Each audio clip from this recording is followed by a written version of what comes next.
السلام عليكم ورحمه الله تعالى وبركاته. مرحبا بكم عندي في قناه ام ضحى والياس. اليوم ان شاء الله بغيت نشارك معكم واحد الهلاليات اللي كيجيو يا سلام، كيجيو بواحد المذاق خطر، واللي كلاهم عجبوه وطلبوا المقادير. داكشي علاش قررت انني نحط لكم الوصفه في اليوتيوب وتعم الفائده للجميع. المقادير كالتالي، مقادير بساط وكنقدروا نستعملوا فيهم اي مكون من هاد المكونات اللي استعملت انا كاملين.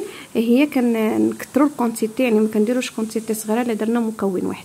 المقادير كالتالي: كنحتاجوا واحد زلافه عامره ديال السكر سنيده، كنحتاجوا زلافه ديال الكونكاسي.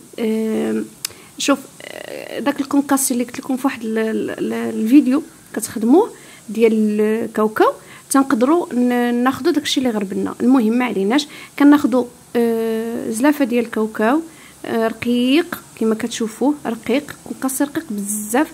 وكنحتاجوا هنا كاس ديال اللوز اللي كنكونوا مليينينو، وكنحتاجوا كاس ونص ديال الزنجلان اللي مطحون حتى هو مليين. كنحتاجوا هنا الزبده 250 غرام ديال الزبده. كنحتاجوا كاس ديال الزنجلان، ما يعادل ماشي كاس ديال الزنجلان، هما 2 كيسان ديال العنبه ديال الزنجلان اللي كيكون ما محمرش بزاف، يعني غير مصهد. كنحتاجوا 2 بيضات، كنحتاجوا 2 خمارات، وكنحتاجوا النكهه ديال الناطا او النكهه الفاني او النكهه ديال البسكوي. انا هنا استعملت النكهه ديال البسكوي، كتعطي واحد المذاق اللي صراحه زوين بزاف. انا شوف هنا كندير عيني ميزاني، ولكن نتوما ديروا معلقه ديال القهوه صغيره باش ما تجيكمش النكهه مجهده بزاف. كما كتشوفوا كنخدموا السكر والزبده مزيان مزيان مزيان مزيان حتى كتلين. بطبيعه الحال غنحتاجوا فيها الزيت، غنحتاجوا فيها زلافه ديال الزيت. هنا زلافه ما عامراش، يعني بحال تقولوا كاس ونص ديال العنبه. بالعبار العنبه راه 2 كيسان، وبزلافه راه زلافه. نديروا 2 كيسان ديال السكر سنيده، 2 كاس لاروب ديال الزيت، 250 غرام ديال الزبده، 2 بيضات، 2 خمارات، وما تبقى راه قلتو. هنا ملي كنخدموا كنزيدوا البيض. شوف هاد الهلال انا درتو هلاليات، وصراحه كيجي شي حاجه طب، كيجي شي حاجه خطيره ومذاق رائع. الدقيق كيبقى حسب الخليط. انا هنا دخلت كيلو و200 غرام ديال الدقيق، وانتم الدقيق كيبقى حسب الخليط، كاين اللي كيشرب وكاين اللي ما كيشربش. انا كنخدم والمقادير قلتهم لكم كما كتشوفوا. غندير 2 كيسان، يعني كاس لاروب الكيسان ما عمرتهمش ديال الزيت. انا كنخدم وانتم كتشوفوا المقادير اللي قلت لكم كاملين غنوضعهم، وغنقول لكم الطريقه ديال التزيين. الطريقه ديال التزيين غنحتاج الكونكاسي ديال الكاوكاو او الكونكاسي ديال اللوز. ما عندناش هنا كما كتشوفوا زلافه ديال الكاوكاو الاحمر، زلافه ديال الكاوكاو الاحمر اللي كيكون ما محمرش حتى هو خضر. وكنديروه كناخذ كاوكاو اللي غنستعملو كونكاسي، غنديرو كونكاسي ديال الكاوكاو او كونكاسي ديال اللوز. الا كنا نديرو كونكاسي ديال الكاوكاو غنعطيكم واحد الطريقه اللي سهله واقتصاديه جدا واقتصاديه على الجيب. غناخذوا كاوكاو، ناخذوا نص كيلو ديال الكاوكاو البيض المقشر. ما بغيتوش المقشر غتاخديه ما مقشرش، وغادي تسلقيه كالعاده وغتنشفيه مزيان وغتصهديه واحد شويه في الفران. غتصهديه واحد شويه، يعني تحيد الرطوبه ديالو، ماشي تحمريه، غير كتحيد الرطوبه صافي. وغادي تشديه غطحنيه. كي الكاوكاو نفسخ، كي الكاوكاو ما نفسخش، هذا كنستعملوا الكاوكاو الابيض الرومي ماشي البلدي. كنديروا الهاشوار اللي عندها 4 ديال الماس، ماجي 2 ماس، يعني عندنا هاشوار كيكونوا فيها 2 ماس وكيكونوا فيها 4 الماس. 4 الماس هي اللي كتعطينا الكونكاسي ديال الكاوكاو.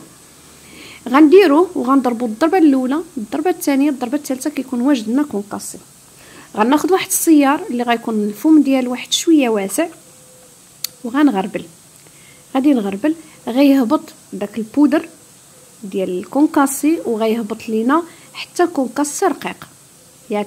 غنغربل مزيان حتى كنحصل على الكونكاسي اللي بغيت انا بغيتو كونكاسي موين، يعني ماشي غليظ وماشي كبير.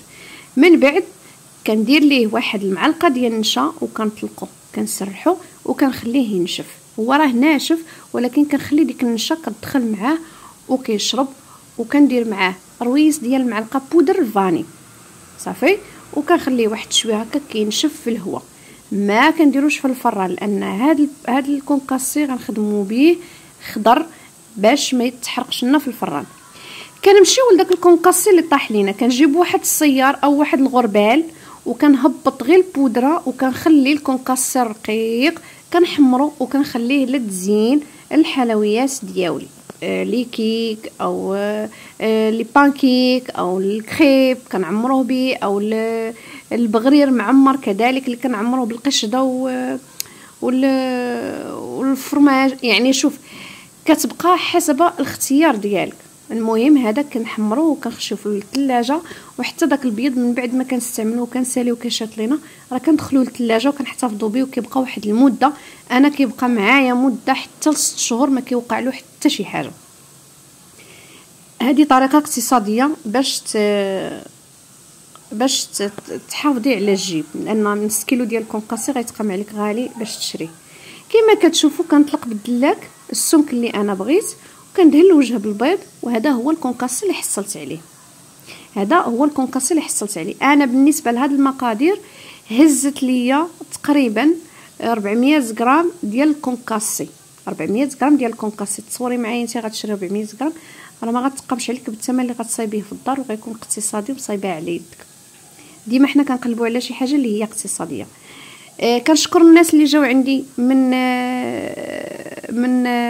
من راديو اصوات، كنشكركم بزاف، كنقول لكم مرحبا والف مرحبا عندي في القناه ديالي.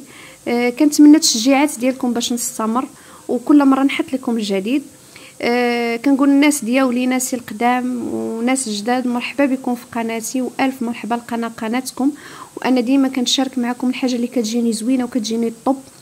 وكيسولوني علاش ما بقيتيش كتحطي خديجه بزاف، غير الظروف الوقت ما مساعدنيش، الخدمه بعد المرات كتزير عليا ما كنقدرش انني نوفق ما بين التصوير وما بين الخدمه الكوموندات للناس، لان التصوير كيحتاج لك بزاف ديال البروتوكول.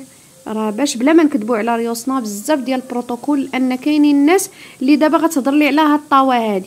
انا هنا راني كخدامه كوموند ديالي، ولكن حاولت انني نصور، لان الا بغيت نخدم خصني نديرو ولكن لا انا ما كيقدنيش الوقت. يعني كيخصني كنخدم داكشي عشوائي، ما كنخدمش بالبروتوكول. وكنتمنى من الله انكم ينال اعجابكم هذا الفيديو ويكون عند حسن الظن ديالكم وتجربوها، وكونوا على اكيد ان راه كتجي شي حاجه خطيره وكتجي طب وكتجي بنينه بنينه بنينه لانها مقومه. وما تنساوش التعاليق ديالكم، والناس اللي جربوها خليو تعاليق، والناس اللي خداو المقادير راهم جربوها وصيفطوا لي التعاليق، وشكرا لكم بزاف. داكشي علاش وسمحوا لي تعطلت عليكم. الناس اللي سولوني علاش ما حطيتش لكم الحلوه في القناه، سمحوا لي بزاف تعطلت غير نظرا للظروف. الى اللقاء في فيديو اخر ان شاء الله، اعانكم الله.